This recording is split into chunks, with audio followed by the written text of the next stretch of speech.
Welcome to Aging Insight with your host, John Ross and Lisa Schollmeyer. This program is made possible by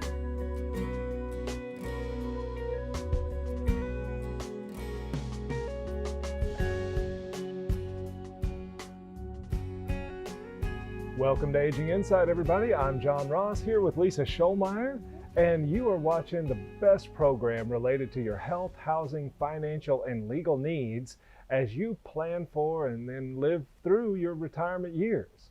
You know, we know there's just a bunch of information out there. We know that a lot of it is relevant to you, and we know that, frankly, if you want to age on your own terms without making some pretty big mistakes, you're going to need this information. So we show up here to bring you that knowledge. That's right. We bring it right into your living rooms or your computer screens, wherever you're catching us, because we think it is so important that you have access to this information, that we want to bring it to you for free and that's convenient for you. And John, you know, on Aging Insight, we cover lots of different topics, and we're always trying to help people be equipped with the knowledge they need to, frankly, not screw up. That's right.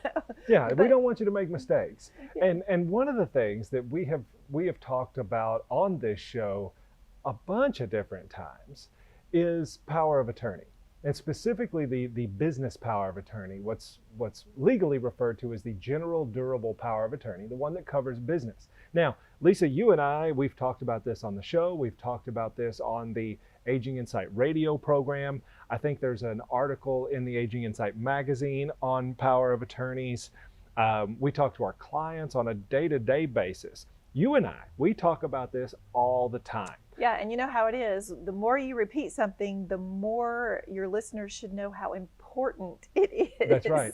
The people you almost never hear talk about power of attorney. In fact, I can't honestly think of another time this group of individuals has talked about power of attorney. Oh, okay. Who is that?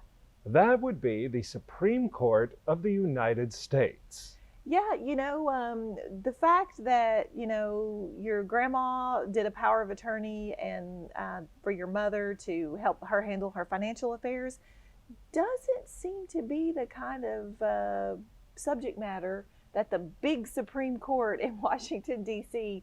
would be particularly interested in. That's right. And yet, here recently, the Supreme Court has heard arguments and issued an opinion in a case related specifically to the general durable power of attorney. This is very unusual, and it's, of course, very exciting for a couple of nerds like us. Hey, this is right up our alley. Yeah, no, you know? So for our viewers today, let's first of all go back and refresh what exactly that power of attorney is.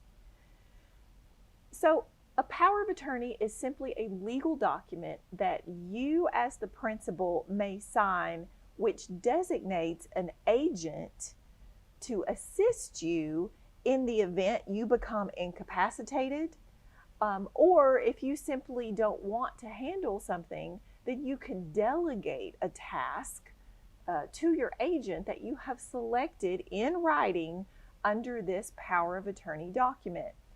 Typically, this durable power of attorney document allows your agent to pay bills, to do banking transactions for you, to deal with taxes, to deal with contracts, real estate, insurance, and it goes on and on. Typically, that power of attorney says any business that you yourself could engage in, then your agent that you have selected can also engage in that business on your behalf. And this is a very important and powerful tool, because the reality is many of us will become incapacitated before we die. And so having a power of attorney, having an agent that we trust to handle our business affairs is just a no-brainer. It's super important. That's why we're always talking about it. But John, so that's the basics of where we're starting. That's the basics. And one, I give a lot of speeches, as do you. And we talk about powers of attorney in a lot of these speeches. And when I get done with that little introduction of here's what a power of attorney is, I'll typically pick out somebody from the audience and I'll say, what's your name? And they'll say, it's Lisa. And I'll say, well, now can everybody in the room now, can we all agree that if I've done this power of attorney and I've appointed Lisa, that her job then is going to be to use my assets for my benefit? And of course, everybody says, well, yeah, of course, that's what you're supposed to do. And then I give an example and I say, well, what if I've become incapacitated, right? So you're now handling business and we realize that everything that I have is payable to my 3 kids. Beneficiary designations, wills, stuff like that, right? But since I have become incapacitated, one of my children has also now become incapacitated. They were in a car wreck. They're paralyzed. And as a result of that car wreck, they're now on government assistance programs like SSI and Medicaid. And disability. Disability. Yes. And so it's become very clear that if John dies and everything passes directly to the 3 kids, that the receipt of the inheritance by the disabled child is going to mess up all of their government programs, could cause them to end up homeless, without health insurance, all because of an inheritance. And yet there are solutions. There's things like trusts that could be created by me for my disabled child. I could change the beneficiary designations so that they go to that trust for the disabled child, except that I'm incapacitated too. The problem is you're incapacitated and you can't do any of those things to protect your now disabled child. That's right, but I've appointed Lisa as this agent under this power of attorney. Except that, does changing my beneficiary designations to protect my disabled child, does that have anything to do with using my assets for my benefit? Yeah, it doesn't. It does not. It may be what you would want to do. Right. But it's not what my job is as an agent under a power of attorney. That's right. And so those are what we often call hot powers. Yeah, the ability to change a beneficiary designation, to rearrange estate planning on behalf of your principal. Make gifts. Yes, make gifts of the principal's property. All kinds of stuff. These powers to do those type of things, those are, I know the law refers to them as hot powers. I like to call them superpowers because that's a little more than just writing a check for the electricity bill this month on John's behalf. It's really heightened powers and meddling in your business. That's right. But it's the kind of powers that could be extremely useful when the very unexpected happens. You know, if I designated all 3 children as my beneficiaries, I did that at a time where they were all perfectly healthy and happy and well married and financially stable. But that doesn't mean that that's what it's going to look like in the future. If I trust Lisa to do those sort of things. If you trust the agent to do the normal everyday things. That's right. Hopefully you trust them to do to hold those superpowers for you as well. That's right, and not abuse them. Yes. And so yeah, there is this balance of you've got these superpowers out there that are very important and could be very useful. On the other hand, they are in fact superpowers, and you know, every evil comic book character is somebody who had superpowers but couldn't handle it. They just went bad. And they just went bad, right? So these are good things, but you got to have some balance in here. But I guess the point with this whole discussion here is that these powers of attorney are very important. Everybody should have them. But there are limitations in there of what the power of attorney can do and can't do, almost entirely based on the language in the document, right? Which most people don't read. And they, and even worse, they pull them off the internet or something like that. They really have no idea what they're signing. Or in fact, we've even seen attorneys where they printed them off the internet and they didn't know what they were signing. Right. You know, so we've seen it in all kinds of circumstances. But this is where it's whether or not an agent had a particular power It was that question that made its way all the way up to Washington, D.C., in front of the 9 Supreme Court justices. And we're going to talk about that case when we come back from the break and tell you everything you need to know. Stick around.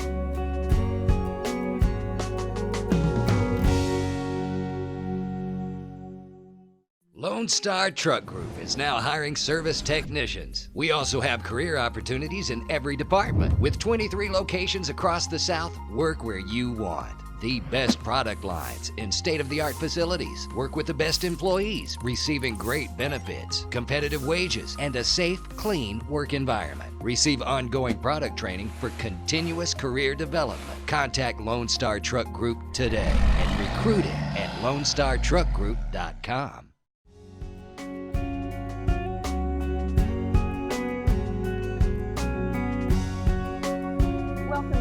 Back to Aging Insight. Today we're talking about a recent Supreme Court case that has come out which interprets the agent's powers under certain provisions under a durable power of attorney.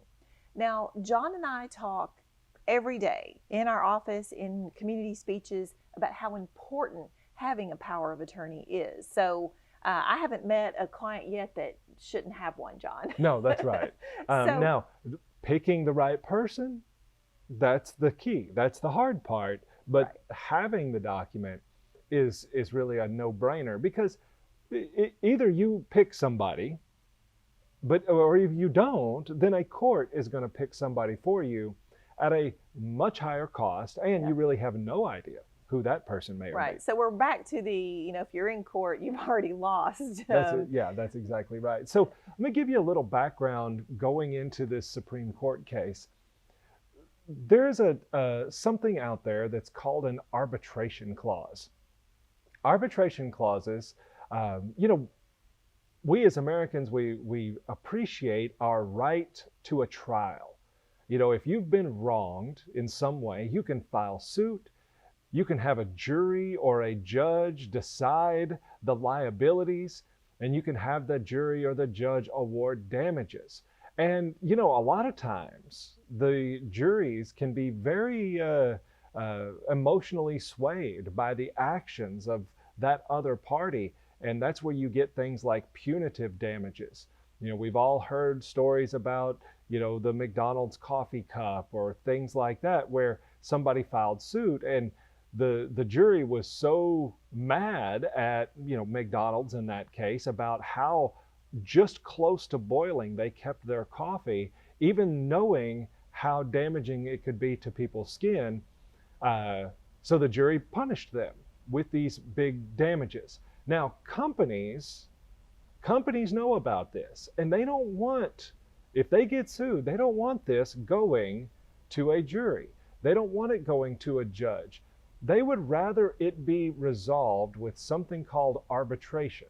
And this is where an independent third party, typically an attorney, an experienced attorney, maybe even a retired judge, they're this independent party, and then outside of a courtroom, typically in that third party's office or in their building, the parties get together, they each present their side, their evidence. The arbiter, this third party, they look at all of that evidence, they decide right and wrong, and then they make a judgment. That judgment is binding right then, and there is no appeal from this. Now, the big companies, they like this because those arbitration judgments are typically much less than a jury would ever do. It's actually more expensive to go to arbitration if you're the plaintiff, if you're the one that's been hurt, because you're going to have to pay that arbiter on the front end to do all of this. So the companies really like this arbitration as a way to disincentivize people from suing when they feel like they have been wronged. All right. So there's our background on what arbitration is. We know what powers of attorney is. We know what arbitration is. Yeah. Go. Okay. So there was a case that came out of the state of Kentucky, and in actually two cases, John. Yeah, two cases. Two cases having to do with admission contracts to assisted living facilities. Now, it's very common that when a person decides to move in to an assisted living or a skilled nursing facility, John, there is a contract, 20 pages long. 100 pages long. Yes. And so in this case in Kentucky, particularly, there was a wife whose husband had Alzheimer's. She finally could no longer care for him at home, so she admitted him to a local assisted living facility where they had specialized memory care for him.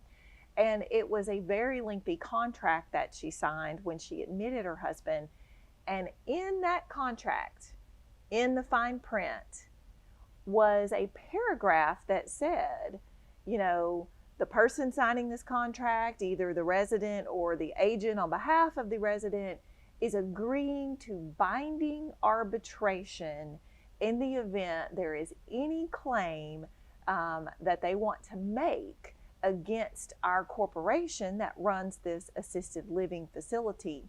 So John, in that case, the wife signed the agreement on behalf of her husband. Right, acting as his agent.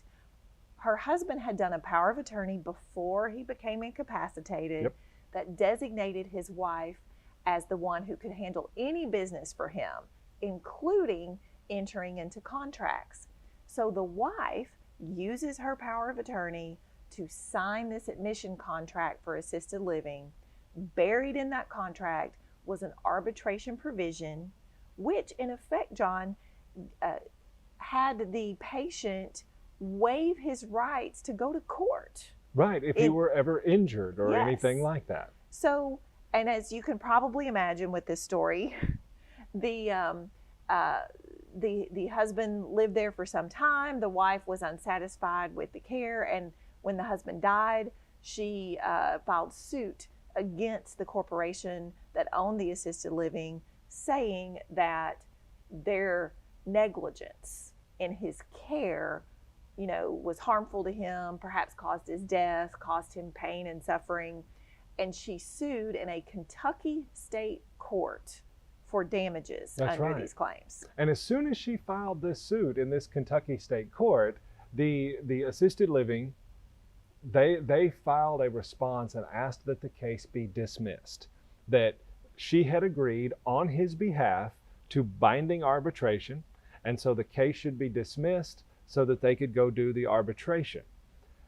The state court looked at this and they said, we just don't know that a person with a power of attorney has the power to enter into an arbitration agreement. That's a big deal. That's a big deal. Waiving a constitutional right? Yes, and the power of attorney was actually silent about arbitration. Right, didn't say anything about it. Right. Now it did say that the agent could enter into contracts on behalf of the principal, but didn't say anything about arbitration, and it did not say anything about waiving other constitutional rights of the principal. That's right. So the court said, the state court said, nope, this case we're going to keep going with it. Well, the nursing home appeals. They appeal it all the way up to the Kentucky Supreme Court, and the Kentucky Supreme Court agrees and says, you know what? No, the person with the power of attorney does not have the power to enter into that arbitration agreement. Right. That's a hot power. That's a superpower. That's a superpower. That's a superpower. And it's got to say that. Well, they were not satisfied with this. And interestingly enough, the arbitration laws, there's a federal law. Yes. Called the Arbitration Act. Yes, the Federal Arbitration Act. That's right, which means if it's a federal law, then the next court after the state Supreme Court is the big United States Supreme Court. This was filed in the United States Supreme Court. They heard all of these arguments and they make the big ruling, which we'll get to when we come back after this break. Stick around.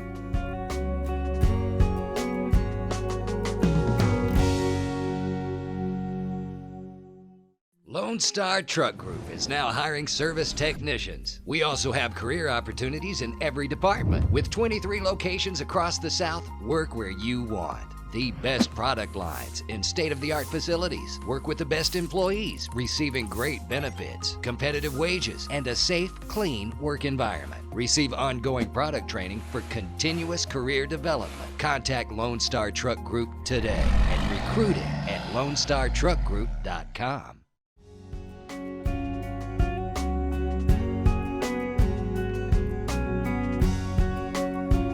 Welcome back to Aging Insight, everybody. I'm John Ross here with Lisa Schulmeyer, and we're talking today about the big question, which is, if you appoint somebody as your agent under a power of attorney, and that person enters into a contract on your behalf, and that contract has a clause in it that says that you're agreeing to waive your rights to a trial if this should ever go bad. Does the agent have that power? And in the case that we're talking about, which was in Kentucky, lady signed on behalf of her husband with power of attorney when she admitted him to a nursing home or assisted living. The nursing home contract had this arbitration clause, which she signed as his agent. After he died, she felt like that was their fault. She filed suit. The assisted living moved to dismiss it because of the arbitration clause. The state court said no, person with power of attorney cannot enter into an arbitration agreement. Because that is a superpower. Because that's a superpower. And that goes to the Kentucky Supreme Court, then it goes all the way up to the United States Supreme Court just this year in 2019. Right. So the United States Supreme Court hears this case.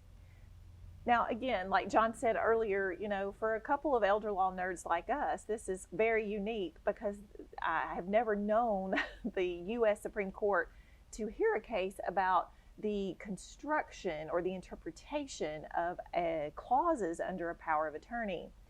In this case, the assisted living made the argument that the arbitration clause was simply a part of the contract, and the agent under the power of attorney clearly had the authority to enter into contracts on behalf of the principal, which the wife did so on behalf of her husband, and therefore the arbitration provision, which disallowed anyone going to state court to try a case about negligence and damages, that arbitration clause was in effect. So therefore, the lawsuit should be dropped from state court, and any conflict should be handled by an arbitrator.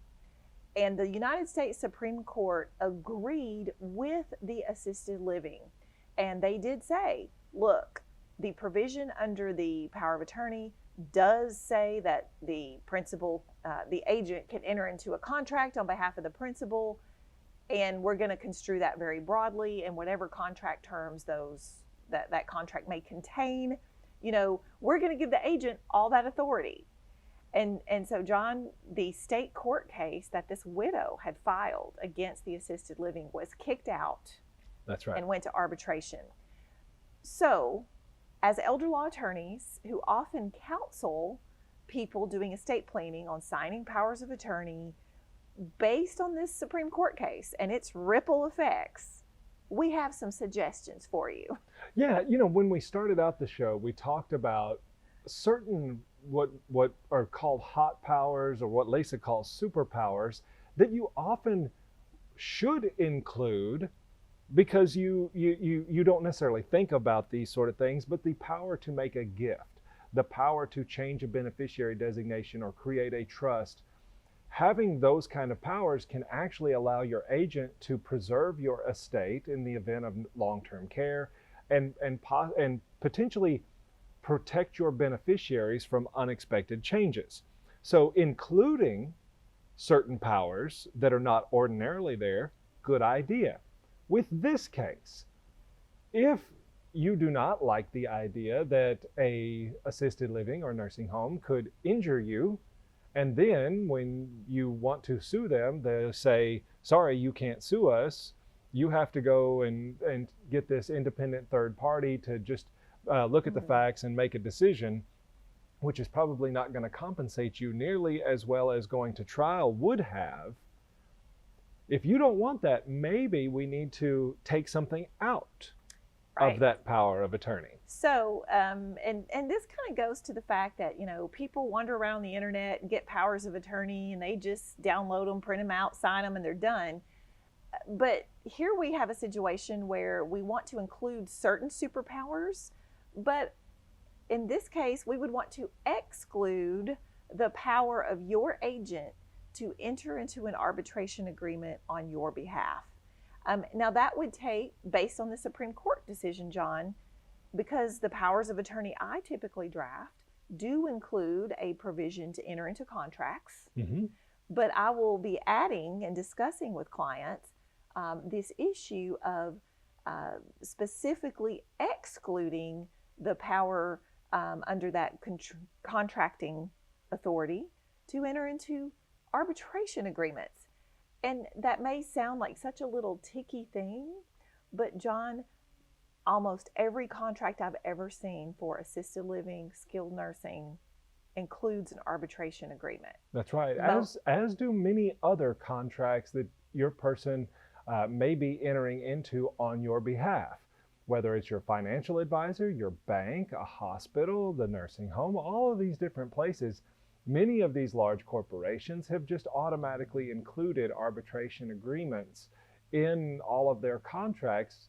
In the paperwork that nobody reads. In the paperwork that nobody reads. But you can kind of take advantage of this as well, because you know what? They probably aren't going to read that power of attorney either. Which means if I have this power of attorney, and I have in this power of attorney said that Lisa has the power to contract for me, but she does not have the power to enter into an arbitration agreement. And then let's say I do have to go to that assisted living, and Lisa signs all of that paperwork, even signs the arbitration agreement on my behalf with that power of attorney. Later, if I am injured and somebody files suit on my behalf, when they go to dismiss that and say, oh no, look, you entered into this arbitration clause, the response to that is going to be, I didn't have the power to do that. Right. And, at that point, they've already provided you with care. Perhaps it was substandard, which is why we're suing anyway. So, these admissions folks at these assisted living and skilled nursing, they do not carefully read your documents. So maybe we're in over-lawyered world, John, but that's just the way it is. And so, you fight fire with fire here. That's exactly right. So good information on today's show. Hope you enjoyed it. Stick around and we'll see you next week. Bye-bye. Bye-bye.